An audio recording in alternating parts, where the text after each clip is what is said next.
중국에서 충격적인 일이 발생했습니다. 미국의 스탠포드 대학 교수가 글로벌 경제 포럼 발표 자리에서 갑자기 한국은 석유보다 귀한 자원을 갖고 있다고 발언한 것인데요.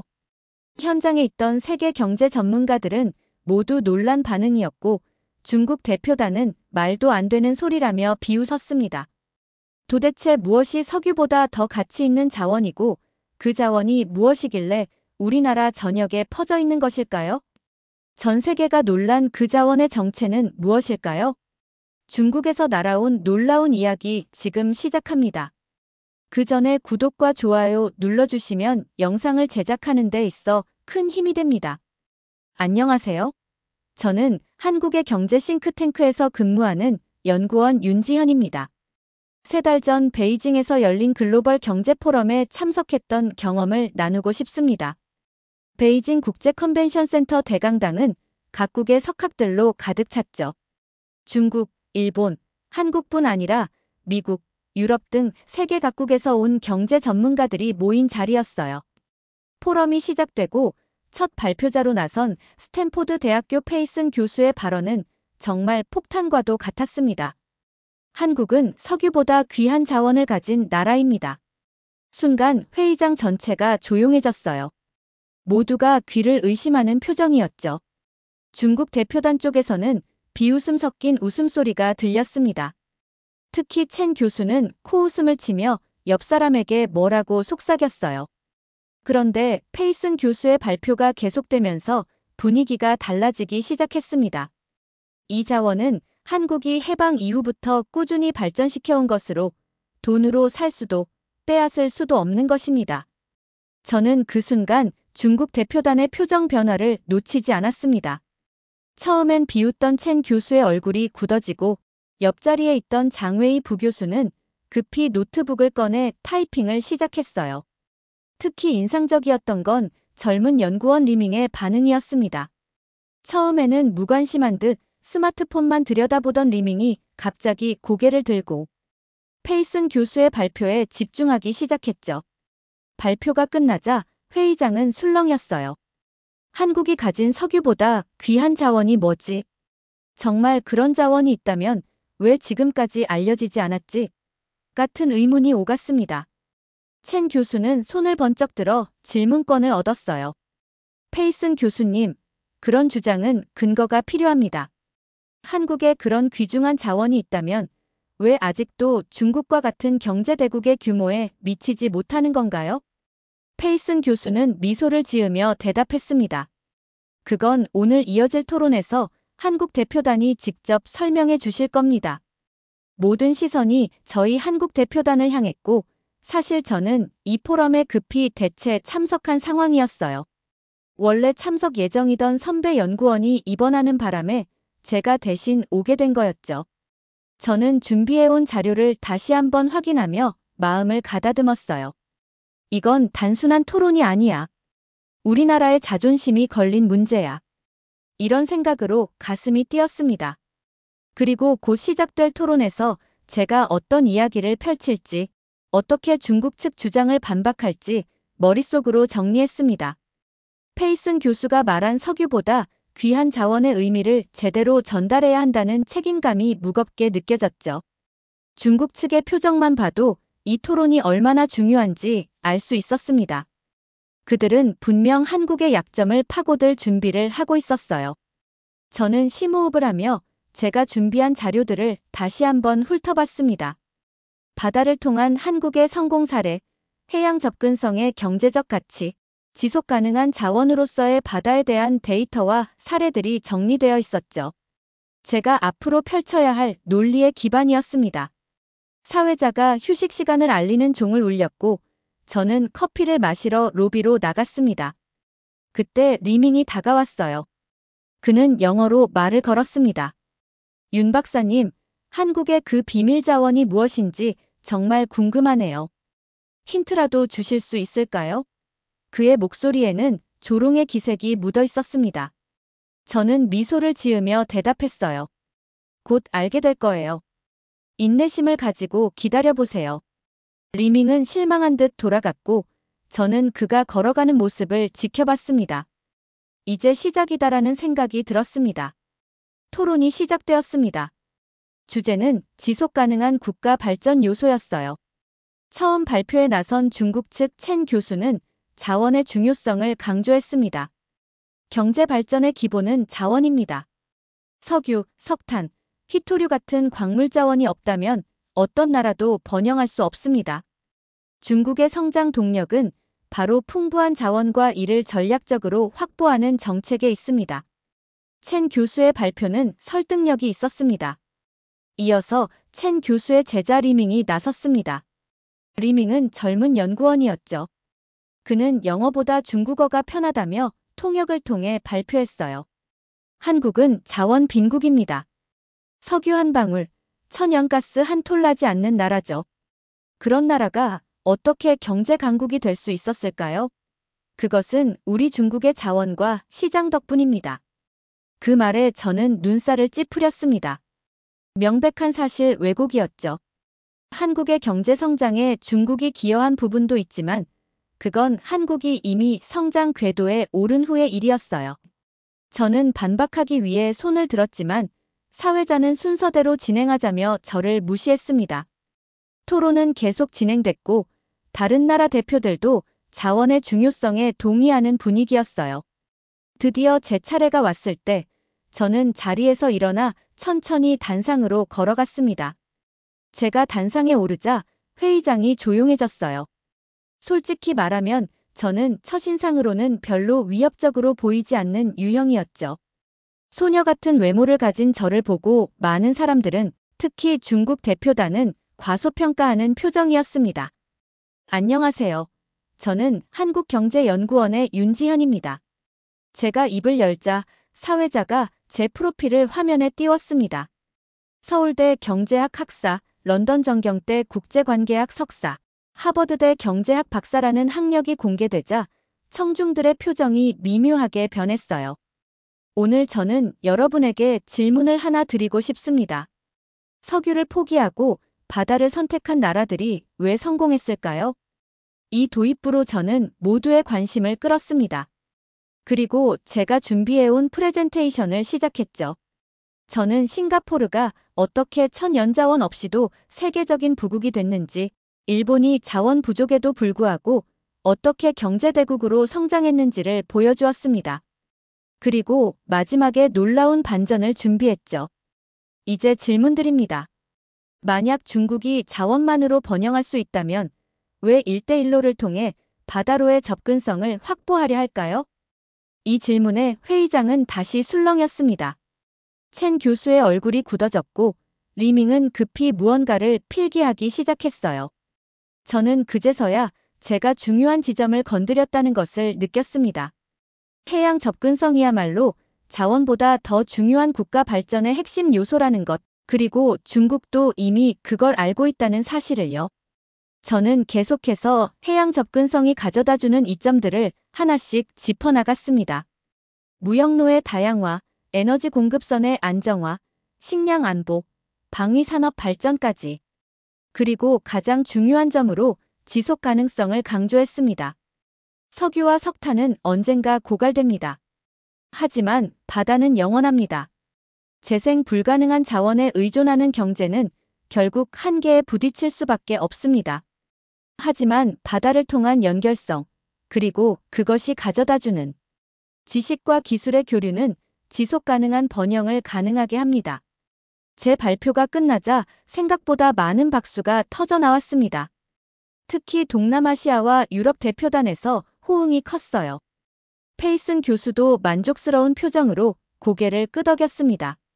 첸 교수는 팔짱을 끼고 무표정한 얼굴로 앉아 있었지만 리밍의 태도가 미묘하게 달라진 것을 느낄 수 있었습니다. 그의 눈에서 호기심과 약간의 존중이 읽혔어요. 이제 토론의 분위기가 바뀌었다는 것을 알 수 있었습니다. 제가 던진 바다라는 키워드가 많은 사람들의 생각을 자극한 것 같았어요. 저는 첫 라운드에서의 성공에 안도하며 다음 발언 기회를 준비했습니다. 그 후 저는 발표를 이어갔습니다. 싱가포르를 보십시오. 이 나라는 면적이 서울보다 작고 천연자원이라곤 거의 없습니다. 하지만 오늘날 1인당 GDP는 중국의 6배가 넘죠. 그 비결은 무엇일까요? 화면에 싱가포르 항구의 웅장한 모습을 보여주며 말했습니다. 바로 바다입니다. 싱가포르는 말라카 해협이라는 전략적 위치를 활용해 세계 물류의 중심지가 됐습니다. 천연자원 대신 위치라는 자원을 활용한 거죠. 청중들의 표정이 진지해지는 것을 볼 수 있었어요. 한국도 마찬가지입니다. 우리나라는 조선업 세계 1위, 해운업 세계 7위의 나라입니다. 왜 자원 없는 나라가 이런 산업에서 세계 최고가 됐을까요? 그리고 개인적인 이야기를 꺼냈죠.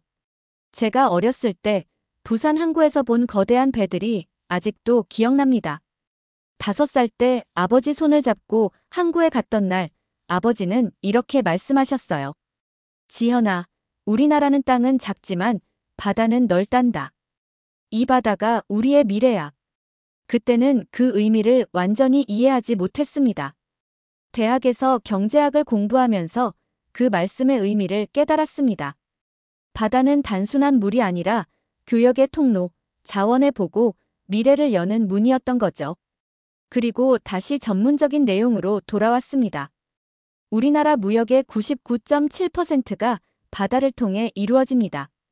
반도체, 자동차, 스마트폰 같은 우리 주력 상품이 전 세계로 나가는 길은 바로 바다입니다. 석유가 고갈되고 기술이 변해도 지리적 이점은 변하지 않습니다. 저는 화면에 세계 지도를 띄웠습니다. 한국의 지리적 위치가 어떻게 동북아 물류의 중심이 되는지 보여주는 그림이었죠. 한반도는 대륙과 해양을 연결하는 가교입니다. 중국, 일본, 러시아 같은 거대 시장을 연결하는 허브죠. 이런 지리적 위치는 어떤 광물 자원보다 값집니다. 첸 교수가 손을 들었습니다. 하지만 귀국은 중국과 달리 육로로 유럽까지 연결될 수 없지 않습니까? 이것은 분명한 약점 아닌가요? 저는 미소 지었습니다. 좋은 지적입니다. 맞습니다. 한국은 북한으로 인해 섬나라와 같은 상황이죠. 하지만 역설적으로 이것이 우리를 바다로 눈을 돌리게 했고 해양 강국으로 만들었습니다. 때로는 약점이 강점이 되기도 하지요. 리밍이 다시 손을 들었습니다. 윤 박사님, 그렇다면 한국이 중국의 1대1로에 적극적으로 참여해야 하지 않을까요? 그래야 육로로도 세계와 연결될 수 있을 텐데요. 날카로운 질문이었습니다. 저는 천천히 대답했습니다. 물론 모든 연결성은 중요합니다. 하지만 한 가지 길에만 의존하는 것은 위험합니다. 바다는 어느 한 나라가 독점할 수 없는 공간이죠. 이것이 바다의 가장 큰 장점입니다. 다양한 루트, 다양한 파트너십이 진정한 안보를 가져다 줍니다. 제 말이 끝나자 박수가 터져 나왔습니다. 아시아 국가들, 특히 필리핀, 베트남, 인도네시아 대표들이 열렬히 박수를 쳤어요. 그들도 바다의 중요성을 절감하고 있는 나라들이었죠. 첸 교수의 표정은 더욱 굳어졌고 리밍은 생각에 잠긴 표정이었습니다. 저는 화면을 전환해 한국 바다의 다양한 모습을 보여주었습니다. 부산항의 컨테이너 터미널, 울산의 조선소, 제주도의 아름다운 해안선, 서해안의 갯벌까지. 그리고 각 지역의 경제적 가치를 데이터로 제시했죠. 한국은 삼면이 바다인 나라입니다. 이 바다는 단순한 경계가 아니라 세계로 향하는 문입니다. 우리는 이 바다를 통해 글로벌 가치 사슬에 참여하고 세계 시장에 접근하며 지식과 기술을 교류합니다. 이것이 한국이 자원 빈국임에도 불구하고 경제 강국이 될 수 있었던 비결입니다. 발표를 마무리하며 저는 이렇게 덧붙였습니다. 물론 자원도 중요합니다. 하지만 진정한 부는 고정된 자원에서 나오는 것이 아니라 흐름과 교류에서 나옵니다. 바다는 그 흐름의 가장 위대한 통로입니다. 이것이 석유보다 귀한 자원의 첫 번째 의미입니다. 저는 이제 제 주장의 핵심을 전달했다는 확신이 들었어요. 하지만 아직 토론은 계속될 것이고 더 치열한 논쟁이 기다리고 있다는 것도 알고 있었습니다. 토론이 뜨거워지고 있었습니다. 필리핀 대표 마르티네즈 교수가 손을 들었어요. 한국이 바다를 통해 번영한다는 주장은 이해합니다. 하지만 현실적인 문제가 있습니다. 남중국해에서 보듯이 강대국이 해양 접근성을 제한하면 어떻게 되나요? 필리핀 같은 작은 나라들은 어쩔 수 없이 강대국의 압력에 굴복할 수밖에 없습니다. 날카로운 질문이었습니다. 저는 깊이 숨을 들이마시고 대답을 준비했습니다. 그런데 제가 말하기도 전에 리밍이 먼저 나섰어요. 그는 거의 공격적인 어조로 말했습니다. 남중국해는 역사적으로 중국의 영해입니다. 구단선이 이를 증명하고 있죠. 중국은 자국의 합법적 권리를 보호하고 있을 뿐입니다. 해양 접근성은 국제 질서와 각국의 군사력에 달려 있습니다. 한국도 결국은 중국의 해양 전략에 종속될 수밖에 없는 현실을 인정해야 합니다. 회의장이 차갑게 얼어붙었습니다. 리밍의 발언은 너무 노골적이었거든요. 저는 마음속으로 빠르게 대응 전략을 세웠습니다. 이때 사회자가 저에게 발언권을 주었습니다. 저는 자리에서 일어나 깊은 숨을 들이마셨어요. 그리고는 갑자기 중국어로 말했습니다. 병법은 기만의 도인이 능히 할 수 있으면서도 못하는 체하고 쓸 수 있으면서도 안 쓰는 체하며 가까이 있으면서도 멀리 있는 체하고 멀리 있으면서도 가까이 있는 체한다. 저의 중국어에 회의장이 술렁였습니다. 특히 중국 대표단은 눈을 크게 뜨고 저를 바라봤어요. 저는 계속해서 중국어로 말했습니다. 이것은 여러분들이 잘 아시는 손자병법의 구절입니다. 진정한 승리는 싸우지 않고 이기는 것이라고 했습니다. 바다를 두고 군사적 대결만을 생각한다면 그것은 모두에게 손실입니다. 다시 영어로 전환하며 말을 이었습니다. 남중국해 문제는 국제법과 다자 외교를 통해 평화적으로 해결해야 합니다. 유엔 해양법 협약은 모든 국가에게 공정한 기준을 제시하고 있습니다. 한국은 이런 국제 규범에 기반한 해결책을 지지합니다. 리밍은 당황한 기색이었어요. 더 나아가 바다는 한 국가의 것이 아닙니다. 바다는 인류 공동의 자산이죠. 한국은 다양한 해상 루트를 확보하고 여러 국가와의 협력을 통해 해양 안보를 강화하고 있습니다. 우리는 아시아 국가들, 일본, 호주, 인도 등과 긴밀히 협력하고 있습니다. 또한 미국과의 동맹도 중요한 안전망이 되고 있죠.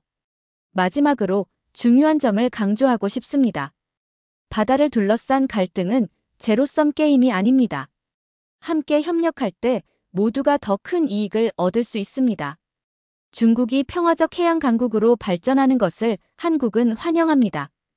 다만 그것이 국제법과 이웃 국가들의 권리를 존중하는 방식이어야 함을 강조합니다. 청중 중에 한 기자가 손을 들었습니다. 윤 박사님, 그렇다면 한국이 말하는 석유보다 귀한 자원이란 단순히 바다를 의미하는 건가요? 저는 미소를 지었습니다. 바다 그 자체가 아닙니다. 바다를 활용하는 지혜와 전략, 그리고 그것을 가능하게 하는 인적 자원과 기술이 진정한 자원입니다. 이 점에 대해서는 다음 주제에서 더 자세히 설명하겠습니다. 저는 제 논점이 청중들에게 전달되었음을 느꼈습니다. 저는 이 토론이 단순히 한국과 중국의 대결이 아니라 해양을 둘러싼 국제적 협력과 갈등의 문제로 확장되고 있음을 느꼈습니다. 그리고 그것이 오히려 제 주장에 힘을 실어주고 있었어요. 바다는 정말로 한 나라의 것이 아니라 모두의 것이라는 사실이 드러나고 있었으니까요. 사회자가 다음 토론 주제를 알렸습니다. 이제 각국의 산업 발전과 해양의 관계에 대해 논의하겠습니다. 저는 다음 발표를 위해 자료를 정리했고, 이제 한국의 경제적 성공 사례를 통해 바다의 중요성을 더욱 구체적으로 보여줄 차례였습니다. 회의가 재개되었습니다. 이번에는 제가 먼저 발언권을 얻었습니다. 저는 한국의 산업 성장과 바다의 관계에 대해 이야기하기 시작했어요. 한국 조선업은 세계 1위입니다. 글로벌 선박 발주량의 약 40%를 한국 조선소가 차지하고 있죠. 현대중공업, 삼성중공업, 대우조선해양 같은 기업들은 세계 최고의 기술력을 자랑합니다. 그런데 왜 자원 없는 작은 나라가 세계 최고의 조선 강국이 됐을까요? 바로 바다와의 밀접한 관계 때문입니다. 우리는 바다를 통해 생존하기 위해 배를 만들었고 그 기술이 세계 최고가 됐습니다. 저는 이어서 반도체 산업에 대해 설명했습니다. 삼성전자와 SK하이닉스는 세계 메모리 반도체 시장의 약 70%를 차지합니다. 이 반도체의 99%는 해상 운송을 통해 수출됩니다. 바다가 없었다면 한국의 반도체 산업도 존재할 수 없었겠죠. 그리고 화면을 전환해 한류 콘텐츠의 세계적 확산을 보여주는 지도를 띄웠습니다. 한류라는 문화 현상도 바다를 통한 교류의 결과입니다. K-팝, 한국 영화, 드라마는 전 세계로 퍼져나갔고 이제는 소프트 파워의 중요한 원천이 됐습니다. 문화 콘텐츠 수출액이 2023년에는 130억 달러를 넘어섰습니다. 제 발표 중에 리밍이 손을 번쩍 들었습니다. 그건 우연의 결과일 뿐입니다. 바다가 있다고 모든 나라가 한국처럼 성공하는 건 아니잖아요. 필리핀, 인도네시아도 섬나라고 바다가 많지만 한국만큼 성공하지 못했습니다. 저는 리밍을 바라보며 대답했습니다. 리밍 씨, 우연히 70년간 지속된다면 그건 필연입니다. 바다만으로 성공하는 건 아닙니다. 바다를 어떻게 활용하느냐가 중요하죠. 한국은 바다를 통해 세계와 소통하고 배우고 교역하는 전략을 수립했습니다. 그리고 그 전략을 실행할 인적 자원을 육성했죠. 한국이 석유보다 귀한 자원을 가졌다는 페이슨 교수의 말씀은 바로 이것을 의미합니다. 우리나라의 진정한 자원은 사람입니다. 높은 교육열, 창의력, 도전 정신을 가진 인재들이죠.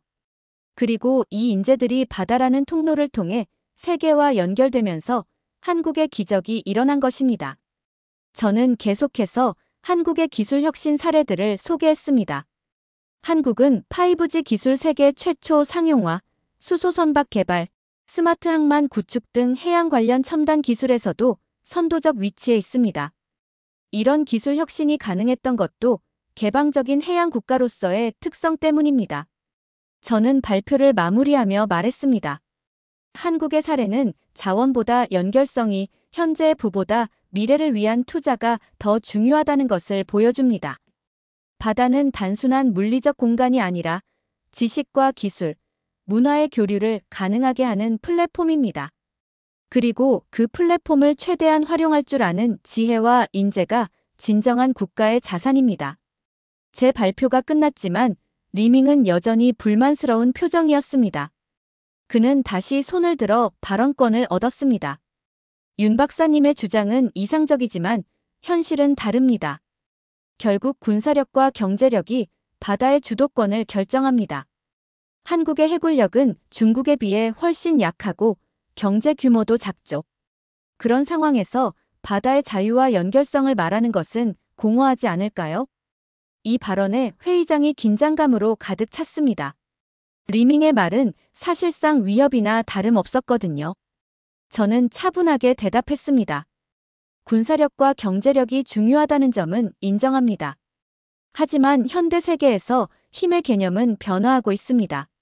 소프트 파워, 네트워크 파워, 규범적 파워가 점점 더 중요해지고 있죠. 한국은 이런 새로운 형태의 힘을 키우는데 집중하고 있습니다. 저는 화면을 전환해 한국의 국제적 위상을 보여주는 지표들을 제시했습니다. UN 평화유지군 참여, ODA 기여, 국제기구 진출 등의 데이터였죠. 바다의 자유는 단순한 이상이 아닙니다. 그것은 모든 국가의 공동 이익을 위한 실용적 원칙입니다. 어느 한 나라가 바다를 독점하려 할 때 결국 모두가 손해를 봅니다. 역사가 이를 증명하고 있습니다. 중국 청중 중 한 명이 손을 들고 질문을 던졌습니다. 윤 박사님, 한중 간 불법 조업 문제는 어떻게 설명하시겠습니까? 한국 해경이 중국 어선을 과도하게 단속한다는 비판이 있습니다. 바다의 자유와 협력을 말씀하셨는데 이런 갈등은 어떻게 해석해야 할까요? 날카로운 질문이었습니다. 한중 간 불법 조업 문제는 양국 관계에 민감한 사안 중 하나였으니까요. 그리고 예상치 못한 방향으로 대화를 이끌었습니다. 사실 저는 인천 출신입니다. 제 고향은 서해와 맞닿아 있어요. 어렸을 때 저희 집 근처에는 어부였던 삼촌이 살고 계셨습니다. 그 삼촌은 3대째 어업을 이어오던 분이었죠. 청중들은 제가 갑자기 개인적인 이야기를 꺼낸 것에 의아해하는 듯 했지만 주의 깊게 경청했습니다. 2016년 삼촌은 불법 조업 중국 어선들 때문에 생계가 어려워졌다고 하셨어요. 어획량이 줄었고 어망이 자주 손상됐죠. 저는 그때 처음으로 해양 갈등의 현실을 체감했습니다. 하지만 동시에 저는 이웃나라로서 중국과의 관계가 얼마나 중요한지도 이해합니다. 해양 갈등은 복잡한 문제입니다. 단순히 어느 한쪽의 일방적 잘못이라고 볼 수 없죠. 저는 화면을 전환해 한중 간 어업협정과 해양경계 협상의 역사를 보여주었습니다. 한국과 중국은 2001년 어업협정을 체결했습니다. 양국은 서로의 배타적 경제 수역을 존중하고 공동어로 구역을 설정했죠. 문제는 이 협정이 완벽하게 지켜지지 않는다는 점입니다. 저는 객관적인 데이터를 제시했습니다. 최근 5년간 한국 해경에 잡힌 중국 어선은 연평균 약 300척입니다. 불법 조업으로 인한 한국의 경제적 손실은 연간 약 1조 원으로 추산됩니다. 그러나 곧 저는 비난이 아닌 해결책으로 화제를 돌렸습니다. 하지만 중요한 것은 이 문제를 어떻게 해결할 것인가입니다. 한국은 외교적 대화와 공동관리 체제 강화를 통한 해결을 모색하고 있습니다. 저는 최근 한중해양협력 사례들을 보여주었습니다. 공동순찰, 어민 교육 프로그램, 지속가능한 어업을 위한 기술 협력 등이었죠. 양국은 이미 많은 진전을 이루었습니다. 특히 환경보호와 해양생태계 보전 분야에서의 협력은 주목할 만합니다. 이것이 바로 제가 말하는 바다를 통한 협력의 구체적 사례입니다. 저는 마무리 발언을 했습니다. 해양 갈등은 현실입니다. 부정할 수 없죠. 하지만 그것이 바다의 가치를 부정하는 이유가 될 수는 없습니다. 토론의 마지막 세션이 시작되었습니다. 페이슨 교수가 발언권을 얻어 중요한 관점을 제시했습니다. 오늘 윤 박사님의 발표를 통해 우리는 바다의 중요성에 대해 새롭게 생각해 볼 수 있었습니다. 저는 여기에 한 가지 더 추가하고 싶습니다. 바로 에너지 안보와 바다의 관계입니다. 페이슨 교수는 화면에 세계 에너지 흐름도를 띄웠습니다. 석유와 LNG가 바다를 통해 이동하는 경로를 보여주는 지도였죠. 한국은 에너지 자원이 거의 없는 나라입니다. 석유, 천연가스, 석탄 등 주요 에너지원의 97% 이상을 수입에 의존하고 있죠. 그럼에도 불구하고 한국은 안정적인 에너지 공급을 유지하고 있습니다. 어떻게 가능했을까요? 페이슨 교수는 답을 제시했습니다. 바다를 통한 다양한 공급선 확보 때문입니다. 한국은 중동, 호주, 러시아, 미국 등 다양한 국가로부터 에너지를 수입합니다. 어느 한 국가나 지역에 지나치게 의존하지 않죠. 이것이 바로 바다가 주는 에너지 안보입니다. 저는 발언권을 얻었습니다. 페이슨 교수님 말씀에 전적으로 동의합니다. 더 나아가 한국은 이제 해양 에너지 자체를 개발하고 있습니다. 해상 풍력, 조류 발전, 파력 발전 등 재생에너지 분야에 대규모 투자를 하고 있죠. 저는 화면을 전환해 한국의 해양 재생에너지 프로젝트들을 보여주었습니다. 제주도와 서해안의 해상 풍력단지, 울돌목 조류 발전소 등의 사진이었어요. 이것이 한국이 바다에 투자하는 진짜 이유입니다.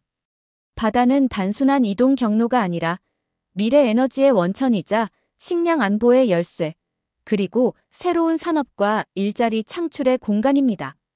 저는 이어서 한국의 해양 바이오 산업, 해양 광물 자원 개발, 해양 레저 관광 산업 등 다양한 미래 산업에 대해 설명했습니다. 우리가 석유보다 귀하다고 말하는 자원은 바로 이것입니다. 바다를, 아니 더 정확히는 바다를 활용하는 지혜와 기술, 그리고 그것을 가능하게 하는 인재를 말합니다. 석유는 한 번 쓰면 사라지지만 지혜와 기술과 인재는 계속해서 성장하고 진화합니다. 이때 리밍이 손을 들었습니다. 그러나 이번에는 도전적인 태도가 아니었습니다. 그는 진지한 표정으로 질문했습니다. 윤 박사님, 저는 솔직히 말해 처음에는 반대 입장이었습니다. 하지만 오늘 토론을 통해 많은 것을 배웠습니다. 한 가지 질문이 있는데요. 한국은 어떻게 이런 해양 전략을 국가적 차원에서 일관되게 추진할 수 있었나요? 중국도 배울 점이 있을 것 같습니다. 저는 기쁜 마음으로 대답했습니다. 좋은 질문입니다. 한국의 성공 비결은 장기적 비전과 일관된 정책에 있습니다. 1970년대부터 시작된 조선산업 육성 정책, 1980년대의 해운업 지원, 1990년대의 항만 인프라 확충, 2000년대의 해양과학기술 투자, 그리고 최근의 해양 신산업 육성까지. 정권이 바뀌어도 해양 강국이라는 국가적 목표는 변하지 않았습니다. 또한 중요한 것은 인재 양성입니다. 한국은 일찍부터 해양 관련 전문 교육기관을 설립하고 해양과학기술자를 육성했습니다. 한국해양대학교, 부산대 조선해양공학과, 카이스트 해양시스템공학과 등 세계적 수준의 교육기관들이 인재를 배출하고 있죠. 리밍은 열심히 메모를 하며 고개를 끄덕였습니다. 그의 눈에서 존경의 빛이 느껴졌습니다. 첸 교수는 여전히 불만스러운 표정이었지만 회의장의 분위기는 이미 바뀌어 있었습니다. 대부분의 청중이 페이슨 교수와 제 주장에 공감하는 듯 했어요. 저는 마무리 발언을 준비했습니다. 오늘 토론을 통해 우리는 자원의 의미를 다시 생각해 볼 수 있었습니다. 진정한 자원은 땅속에 묻혀 있는 것이 아니라 우리의 지혜와 협력의 의지, 그리고 미래를 위해 투자하는 용기에 있습니다. 한국은 바다를 통해 이런 가치를 실현해왔고 앞으로도 계속할 것입니다. 발표가 끝난 후 리밍이 저에게 다가왔습니다. 윤 박사님, 정말 인상적인 발표였습니다. 사실 저는 한국에 대해 많은 편견을 가지고 있었어요. 하지만 오늘 토론을 통해 많은 것이 바뀌었습니다. 저는 물었습니다. 어떤 점이 가장 인상적이었나요? 리밍은 잠시 생각하더니 대답했습니다. 한국이 자원 부족이라는 약점을 어떻게 강점으로 바꾸었는지가 놀라웠습니다. 그리고 그는 잠시 망설이다가 말을 이었습니다. 사실 제가 한국 유학을 고려하고 있습니다. 해양 정책과 기술에 대해 더 배우고 싶어요. 그 말에 저는 진심으로 기뻤습니다. 이것이야말로 진정한 소통의 결과였으니까요. 저는 리밍에게 제 명함을 건네며 말했습니다. 언제든지 연락하세요. 한국에 오시면 기꺼이 도움을 드리겠습니다. 토론의 마지막 순서로 재개 결론 발언의 기회가 주어졌습니다. 오늘 우리는 국가 발전에 있어 무엇이 더 중요한가에 대해 토론했습니다. 자원인가, 바다인가. 하지만 결론적으로 말하자면 가장 중요한 것은 선택입니다. 우리가 무엇을 가치 있게 여기고 어디에 투자하느냐 하는 선택이죠. 저는 화면에 한국의 변화상을 보여주는 사진들을 띄웠습니다. 1950년대 전쟁 후 폐허가 된 모습부터 시작해 1970년대 조선소와 항만 건설, 1980년도부터 90년대 산업화, 그리고 현재의 첨단 기술 강국으로 성장한 모습까지의 변화였어요. 한국은 해방 직후 세계에서 가장 가난한 나라 중 하나였습니다. 천연자원도 자본도 기술도 없었죠. 하지만 한 가지는 있었습니다. 바로 바다였습니다. 그리고 한국은 이 바다를 통해 세계와 연결되는 길을 선택했습니다. 저는 이어서 미래 비전에 대해 말했습니다. 이제 한국은 더 큰 도전에 직면해 있습니다. 기후변화, 자원 고갈, 인구 감소 등의 문제를 해결해야 하죠. 그리고 우리는 다시 한번 바다에서 해답을 찾고 있습니다. 바다는 단순한 물리적 공간이 아닙니다. 바다는 과거, 현재, 미래를 연결하는 시간의 다리이자 국가와 국가, 사람과 사람을 연결하는 공간의 다리입니다. 석유보다 귀한 자원은 바로 이 상생의 지혜와 협력의 바다입니다. 이것이 한국이 가진 진짜 자원입니다. 저는 마지막으로 모든 참석자들을 바라보며 말했습니다. 우리 모두가 바다처럼 서로를 연결하고 포용하고 함께 성장하는 지혜를 나눌 수 있기를 바랍니다. 감사합니다. 제 말이 끝나자 회의장 전체가 박수로 화답했습니다. 첸 교수조차도 박수를 치고 있었어요. 페이슨 교수는 환한 미소로 저를 바라보며 엄지손가락을 치켜 세웠고 리밍은 열렬히 박수를 치며 감동한 표정이었습니다. 포럼이 끝난 후 페이슨 교수가 저에게 다가와 말했습니다. 윤 박사님, 오늘 정말 훌륭했습니다. 당신은 한국이 가진 가장 귀중한 자원의 살아있는 증거입니다. 저는 겸손하게 웃으며 대답했습니다. 과찬이십니다. 저는 그저 우리나라의 이야기를 진심을 담아 전달했을 뿐입니다. 페이슨 교수는 고개를 저었습니다. 아닙니다. 당신은 단순히 정보를 전달한 것이 아니라 사람들의 마음을 움직였습니다.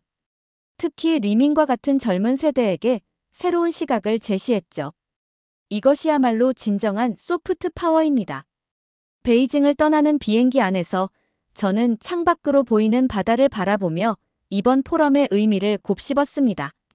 제가 전한 것은 단순한 한국의 성공 사례가 아니라 협력과 상생의 철학이었습니다. 그리고 그것이 적어도 몇몇 사람들의 마음속에 씨앗으로 심어졌다는 사실이 기뻤습니다. 저는 노트북을 열어 이메일을 확인했습니다. 리밍에게서 온 메시지가 있었어요. 윤 박사님, 정말 감사합니다. 다음 달에 한국에서 열리는 해양정책 워크숍에 참가하기로 했습니다. 서울에 도착하면 연락드리겠습니다. 저는 미소를 지으며 창밖을 다시 바라봤습니다. 바다 위로 떠오르는 태양이 눈부시게 빛나고 있었습니다. 그 순간 저는 확신했습니다. 바다처럼 넓은 마음이 결국 미래를 여는 진짜 자원이라는 것을요. 그리고 그 자원은 한국뿐만 아니라 모든 나라, 모든 사람들이 함께 키워나갈 수 있는 것이라고 말입니다. 오늘의 이야기 어떠셨나요? 여러분의 생각이나 경험을 댓글에 남겨주세요. 이 영상이 마음에 드셨다면 구독과 좋아요 부탁드릴게요. 다음 영상에서 만나요. 감사합니다.